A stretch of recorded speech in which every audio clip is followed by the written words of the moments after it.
back to the development of aggression in children, the development of criminality in adults. Here's how it seems to work, at least in part. It's more complicated than this, but I'll put in some of the sociological elements as well. So if you take children and you group them together in in groups defined by age, so let's say you have 32-year-olds, 33-year-olds, 34-year-olds, all the way up to 18. And then you watch them interact, and you code their behavior for kicking, biting, fighting, and property theft, then what you'll find is that the 2-year-olds are by far the most aggressive of the lot. So that's pretty interesting, you know, because you think, well, children are naturally peaceful, and if they're aggressive, it's because they learn it. It's like, no, that's true for a small minority of children. But there's a substantial number of children who are aggressive at 2 by nature. Most of them are male. Now that doesn't mean most children are like that, because they're not. Even if you look at 2-year-olds who are the most aggressive human beings, most 2-year-olds aren't aggressive, but some of them are. And most of those are male. Okay, so then let's say you identify this cohort of aggressive 2-year-olds, and you track them across time.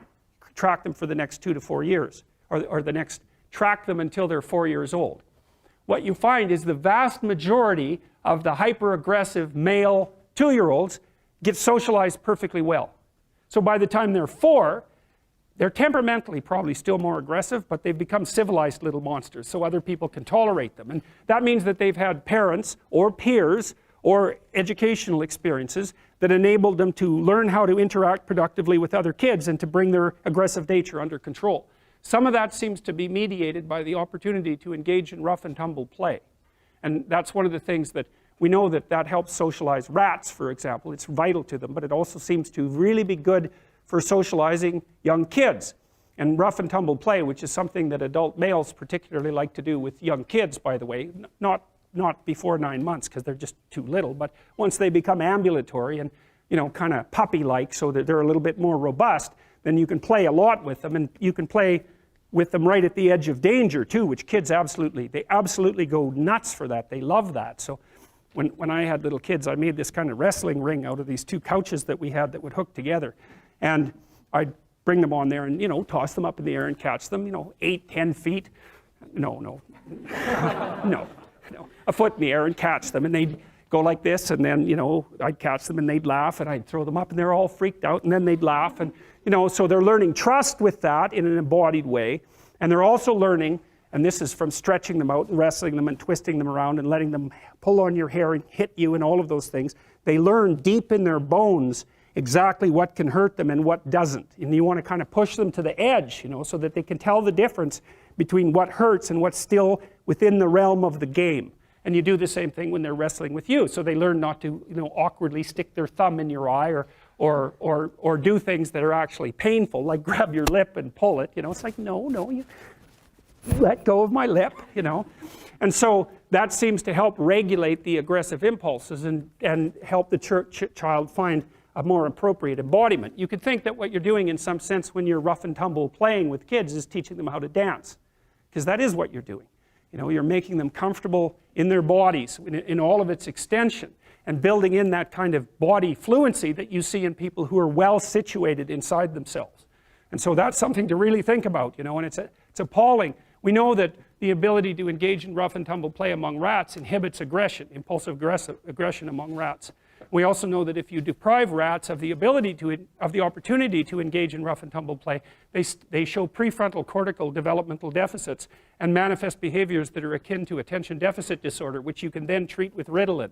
And so one of the things that's happening with boys, because they're way more dosed with attention deficit disorder medication than girls, is that their natural proclivity to engage in robust and troublesome active play isn't appropriate for a school environment where you're just supposed to sit down and shut up, and so the kids get hyperactive. And instead of letting them out to run around until they fall over half exhausted, which is exactly what you should do, you know, you medicate them so that their exploratory systems, which are the activity of which is facilitated by the dopaminergic agonist, that's the ADHD medication, suppresses the play function. It's absolutely appalling. There's no excuse for it. You know, but it's a good indictment of the education system, because why in the world would you take 6-year-old kids and get them to sit without moving for 5 hours. Unless you want them to grow up fat and stupid, why in the world would you train them to do that? Well, it's easier. That's one thing. You know, and when they're sitting there, there's nothing disruptive about the rough and tumble play, and that can be quite, you know, play can be quite disruptive.